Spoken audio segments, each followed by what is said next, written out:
தமிழ் சொந்தங்களுக்கு வணக்கம். ஒரு பழைய பாடல், கண்ணதாசன் அவர்களுடைய வைர வரிகளால் அமைந்த அருமையான பாடல். புத்தி உள்ள மனிதரெல்லாம் வெற்றி காண்பதில்லை, வெற்றி பெற்ற மனிதரெல்லாம் புத்திசாலி இல்லை. அந்த காலத்திலும் சரி, இந்த காலத்திலும் சரி, எந்த காலத்திலும் பெரிய அளவில் சிந்திக்க தூண்டுகிற ஒரு அழகான எளிய வரிகள். இந்த வரிகள் என்ன சொல்ல வருகின்றன என்பதை எண்ணி பார்க்கிற போது, வெற்றி பெற்றவர்கள் அத்தனை பேருமே புத்திசாலிகள் இல்லை என்றால் எப்படி வென்றார்கள்? அறிவுக்கும் வெற்றிக்கும் இடையில ஒரு மிகப்பெரிய இடைவெளி இருக்கிறது என்பதைப் போல இந்த பாடல் நமக்கு சுட்டி காட்டுகிறது. வெற்றிக்கு அறிவு மாத்திரமே முக்கியம் அல்ல, அதை தாண்டி இன்னும் ஏதோ ஒன்று இருக்கிறது என்பதாக இது வெளிச்சம் போட்டு காட்டுகிறது. அந்த ஏதோ ஒன்று என்ன என்று இப்போது சிந்திக்க போகிறோம். வெற்றி பெற்ற மனிதர்கள் உலகம் முழுவதும் இருக்கிறார்கள், ஆனால் எண்ணிக்கையில் குறைவானவர்கள். விரல் விட்டு எண்ணக்கூடியவர்கள் தான் ஒரு மிகப்பெரிய மக்கள் கூட்டத்திலே இருக்கிறார்கள் என்றால் என்ன காரணம்? அப்படி பிறரிடத்திலே இருந்து புத்திசாலிகளாக இருக்கக்கூடிய மனிதர்கள் கூட தோற்று போகிற நிலையில் ஏதோ ஒன்று சிறப்பாக இந்த வென்றவர்களிடத்திலே இருக்கிறதே, அது என்ன என்று ஆராய்ந்தால் ஒரு உண்மை தெளிவாக புரிகிறது. மனிதர்கள் ஒருவர் அல்ல, ஒவ்வொரு மனிதனுக்குள்ளும் 3 விதமான மனிதர்கள் இருக்கிறார்கள். இது என்ன வியப்பாக இருக்கிறதே, என்ன 3 விதமான மனிதர்கள் என்று வினா எழுமென்றால் அதற்கான பதில் இதுதான்.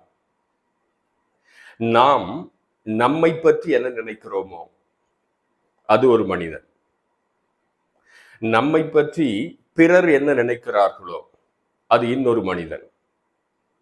3வது மனிதன் யார்? உண்மையிலேயே நாம் யாரோ அதுதான் 3வது மனிதன்.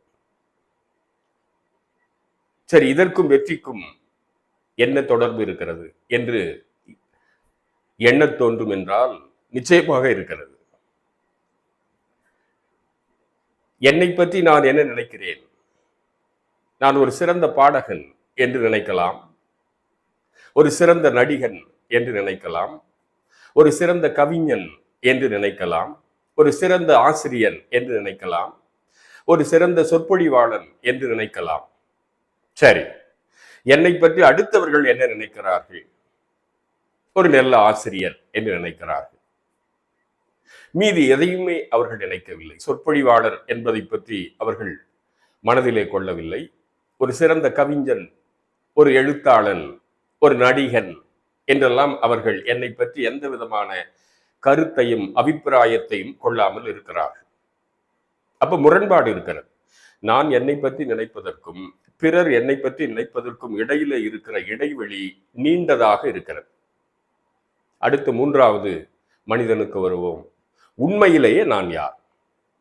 அந்த உண்மையிலேயே நான் யார் என்பது, நான் கவிஞன் என்கிற போது எனக்கு இயல்பாகவே கவிதை எழுதுகிற ஆற்றல் இருக்க வேண்டும். யாரோ எழுதுகிறார் என்பதற்காக நானும் எழுதுகிறேன் என்று எழுதினால் அந்த திறமை என்னிடத்தில் இயல்பாக இல்லை என்று அர்த்தம். நடிப்பது என்பது எனக்குள்ள இயல்பாக இருக்க வேண்டிய ஆற்றல். பிறர் நடித்து பேரையும் புகழையும் வாங்கிவிட்டார்கள், நானும் அதை போல பேரையும் புகழையும் வாங்க வேண்டும் என்று நடிக்க முயற்சித்தால் அது என்னுடைய இயல்பான திறமை அல்ல. நான் ஒரு சிறந்த கவிஞனாக நான் நினைத்திருக்கலாம், ஆனால் பிறர் ஒருபோதும் அதை அங்கீகரிக்கவில்லை. காரணம் என்னவென்றால் எழுதுகிற ஆற்றல் என்னிடத்தில் உண்மையாக இல்லை. அப்ப பிறர் போல, இமிட்டேஷன் என்று ஆங்கிலத்தில் சொல்வார்கள், பிறர் போல நானும் புகழை அடைய வேண்டும் என்பதற்காக பிறர் மாதிரி நான் நடந்து கொள்ள முயற்சிக்கிறேன் இல்லையா? இதுதான் இந்த 3வது நான். இந்த 3க்கும் இடையில எந்த அளவு இடைவெளி இருக்கிறதோ அந்த அளவுக்கு வெற்றிக்கும் நமக்கும் இடையில இடைவெளி இருக்கிறது என்று அர்த்தம். என்னை பற்றி நான் நினைக்கிறேன் ஒரு கவிஞன் என்று, ஆனால் எதிரிலே இருக்கிற மனிதன் என்னை ஒரு கவிஞனாக அங்கீகரிக்கவில்லை. ஏன் அங்கீகரிக்கவில்லை? வேறொன்றும் அல்ல. என்னை பற்றி நான் என்ன நினைக்கிறேன் என்றால், என்னால் என்ன செய்ய முடியுமோ, தெளிவாக நாம் எண்ண வேண்டும். என்னால் என்ன செய்ய முடியுமோ, அதாவது எதிர்காலத்தோடு தொடர்புடையதாக இருக்கிறது. என்னால் என்ன செய்ய முடியுமோ அதை வைத்துக்கொண்டு நான் என்னை கணிக்கிறேன். ஆனால் எதிரிலே இருக்கிற இரண்டாவது மனிதர் என்னை பற்றி என்ன கணிக்கிறார் என்றால், நான் என்ன செய்தேனோ அதை வைத்து அவர் முடிவுக்கு வருகிறார். இரண்டுக்கும் இடையிலான அந்த இடைவெளியை தெளிவாக நாம் புரிந்து கொள்ளலாம். செய்ய போவதை வைத்து என்னை நான் முடிவு செய்கிறேன், செய்ததை வைத்து எதிரிலே இருக்கிறவர் முடிவுக்கு வருகிறார். அப்ப மூன்றாவது நபருக்கு நாம் வருகிற போது, உண்மையிலேயே நான் கவிஞன் தானா, அல்லது இன்னொருவர் புலியை பார்த்து பூனை சூடு போட்டுக் கொண்டது என்பார்களே, அதை போல நடிக்கிறேனா? இப்போ ஒரு எடுத்துக்காட்டுக்கு நம்ம பார்க்கலாம். நான் உண்மையிலேயே கவிஞன் தான். எதிரிலே இருக்கிறவன் ஏற்றுக்கொள்ளுகிறான். எப்போது ஏற்றுக்கொள்ளுவான்? நான் கவிதை எழுதினேன், அதை அவன் படித்தான், வியந்தான், பாராட்டுகிறான். இப்ப என்னை பற்றி நான் நினைப்பதற்கும் என்னை பற்றி அடுத்தவர் நினைப்பதற்கும் இடையிலே இருக்கிற இடைவெளி குறைந்து குறைந்து குறைந்து இரண்டும் ஒன்றாகிறது. அடுத்து, உண்மையிலே எனக்கு கவிதை எழுத வருகிறது, என்னுடைய இயல்பான ஆற்றலாக அது இருக்கிறது. அப்ப மூன்றும் ஒரே நேர்கோட்டிலே வருகிறது. என்னை பற்றி நான் நினைக்கிற ஒன்றும், என்னை பற்றி அடுத்தவர் நினைக்கிற ஒன்றும், உண்மையிலேயே நான் அதுவாக இருக்கிறேன் என்கிற நிலையிலே இந்த மூன்றும் சமநிலைக்கு வருகிற போது நான் வெற்றி பெற்றவனாக மாறுகிறேன். புத்தி உள்ள மனிதரெல்லாம் வெற்றி காண்பதில்லை, வெற்றி பெற்ற மனிதரெல்லாம் புத்திசாலி இல்லை. இதைத்தான் ரொம்ப அழகாக கண்ணதாசன் சொல்லுகிறார். என்னை பற்றி நான் நினைப்பது செயல்படுத்த வேண்டும்.